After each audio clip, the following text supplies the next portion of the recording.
آج تک سب سے بڑا اجماع امت کا اسی عقیدے اور اسی منہج پر ہے کہ جو شخص بھی نبی علیہ الصلوۃ والسلام کے بعد آج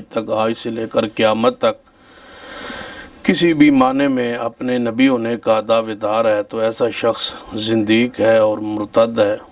اور اس کی سزا جو ہے شریعت میں نبی اکرم صلی اللہ علیہ وسلم کا ارشاد گرامی ہے کہ من بدل دینہ فاقتلوہ، جو شخص اپنا دین بدل دے اس کو قتل کر دو۔ اس لحاظ سے قادیانی جو ہے وہ صرف کافر ہی نہیں بلکہ ساتھ ساتھ وہ مرتد بھی ہے، اور پاکستان میں سب سے پہلے بفضل اللہ تعالی میں نے ہی تقاریر میں اس آواز کو بلند کیا تھا کہ مرزائی جو ہے وہ صرف کافر نہیں بلکہ مرتد ہیں، اور ان کی سزا جو ہے وہ واجب القتل ہے۔ اسلامی حکومت کی یہ ذمہ داری ہے کہ ان پر شرعی سزا لاگو کرے، لیکن یہاں معاملہ الٹ ہو گیا ہے۔ رات سے جب سے یہ بات سنی ہے تو انتہائی پریشان کن معاملہ ہے، اور ہمارے لیے یہ تاریخ پاکستان میں سیاہ ترین یہ دن اس حوالے سے یاد رکھا جائے گا۔ جس طرح 7 ستمبر 1974 پاکستان کی تاریخ کا ایک روشن ترین دن تھا، جس دن مرزائیت کو کافر تسلیم کیا گیا، پاکستان کے آئین میں اور قانون میں اعلان کیا گیا، تو آج پھر اس خدشات کا میں کافی دفعہ اظہار کر چکا ہوں اپنی گفتگو میں، اپنے معاملہ تقاریر کے سلسلہ میں۔ بہت دفعہ اس کا میں پہلے بھی اظہار کر چکا ہوں۔ یہ کرتارپور کا بارڈر سب سے پہلے کھولا گیا اور اس میں بھی سامنے سکھوں کو رکھا گیا، جبکہ اس کی آڑ میں مرزائیت قادیانیت کے لیے قادیان کے راستے کو ہموار کیا جا رہا تھا، لیکن بہت سارے لوگ جو اس پر نہیں مانتے تھے، لیکن آج وہ ہمارے جو تحفظات ہیں اس کو تقویت پہنچ رہی ہے کہ رات کو پاکستان کے وزیر اعظم عمران خان صاحب نے یہ فیصلہ کیا ہے اور یہ حکم دیا ہے مذہبی امور کو کہ آپ قومی جو کمیشن ہے اقلیت کا اس کو اثر نو ترتیب دیں اور اس کے ہر مذہب سے رکن لیا جائے، حتیٰ کہ مرزائی اور قادیانیت سے بھی ایک رکن لے لیا جائے۔ اور اس سے آگے جو افسوس کن معاملہ ہے وہ یہ ہے کہ اس کا سربراہ بھی کسی غیر مسلم کو بنایا جائے، اس قومی کمیشن کا سربراہ بھی جو ہے وہ کسی غیر مسلم کو بنایا جائے، اور مجھے خدشہ ہے اس بات کا کہ وہ بھی سیٹ، وہ بھی عہدہ منصب جو ہے مرزائیت کو ہی دینے کا پروگرام اور پلان لگتا ہے۔ اس سے آگے ذرا توجہ فرما لیں کہ یہ اگر صرف اقلیت قرار پا گئے اور اقلیت کے حقوق انہیں مل گئے، اس کے بعد کیا ہوگا کہ سب سے پہلے پنجاب اسمبلی میں مرزائیوں کو سیٹیں الاٹ کی جائیں گی، اس کے بعد قومی اسمبلی میں مخصوص نشستوں پر اقلیت کے بنیاد پر ان کو قومی اسمبلی کی سیٹ ملے گی۔ جب قومی اسمبلی کی سیٹ ملے گی، جس طرح مسیح اقلیتی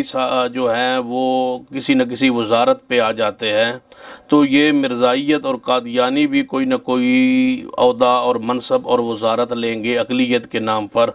پھر ہر ضلع میں یہ جتنی امن کمیٹیاں ہیں جہاں تمام مذاہب موجود ہیں، وہاں مرزائی بھی ہمارے ساتھ ٹیبل پہ بیٹھے ہوں گے، بطور رکن امن کمیٹی بیٹھے ہوں گے۔ پھر پنجاب کی حد تک جو بین المذاہب امن کمیٹیاں ان کا یہ حصہ بن جائیں گے، یعنی کوئی جگہ ایسی نہیں رہے گی جہاں یہ مرزائیت اور قادیانیت نہیں پہنچے گی۔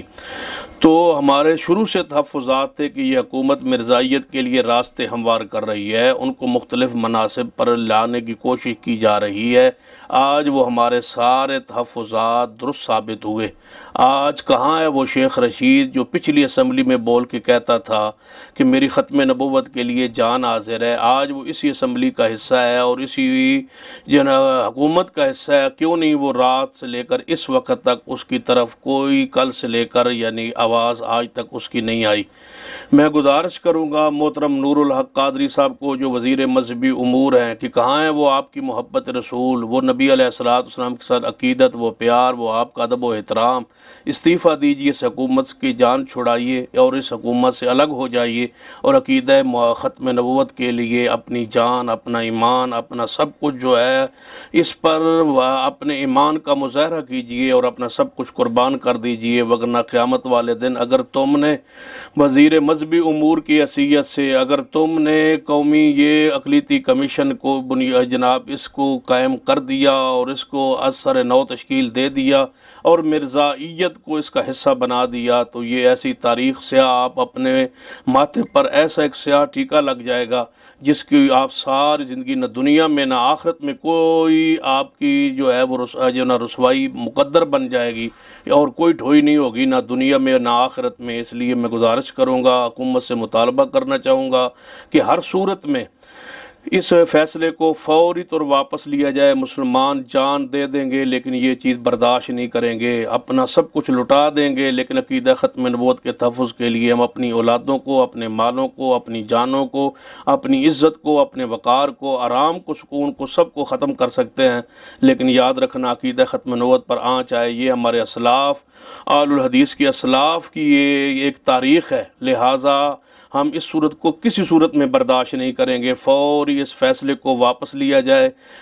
کیونکہ مرزائیت جو ہے یہ صرف کافر نہیں ہے بلکہ مرتد ہیں۔ ہاں، اگر اس صورت میں بھی اگر آپ نے یہ قدم اٹھانا ہی تھا تو جو آپ اس وقت خلیفہ ہے مرزائیوں کا، نامراد مرزا مسرور جو ہے، اس سے آپ لکھواتے کہ ہم غیر مسلم ہیں، ہم کافر ہیں، ہم تسلیم کرتے ہیں، لہذا پاکستان کے آئین میں لکھا ہوا ہے کہ یہ کافر ہیں، تو اس پاکستان کے آئین کو یہ مرزائی نہیں مانتے، یہ زندیق ہیں، کہتے ہیں کہ ہم مسلمان ہیں، بلکہ وہ ہمیں کافر کہتے ہیں۔ سر ظفر اللہ خان جو وزیر خارجہ تھا، بانی پاکستان محمد علی جناح کا جنازہ اس نے نہیں پڑھا تھا، اور علامہ اقبال رحمۃ اللہ علیہ کو آپ پڑھ کے دیکھ لیں ان کا مرزائیت کے بارے میں کیا تصور نظریہ تھا، تو لہذا اس بات پہ غور کر لیں، یہ مفکر پاکستان، بانی پاکستان کے نظریات کی بھی یہ چیز خلاف ہے کہ آپ مرزائیت کو جو ہے وہ اس قسم کی پشت پناہی کریں اور اس قسم کے ان کو اہم مقام پہ لانے کی کوشش کریں، تو فوری حکومت اس فیصلے کو واپس لے، وگرنہ مزاحمت ہوگی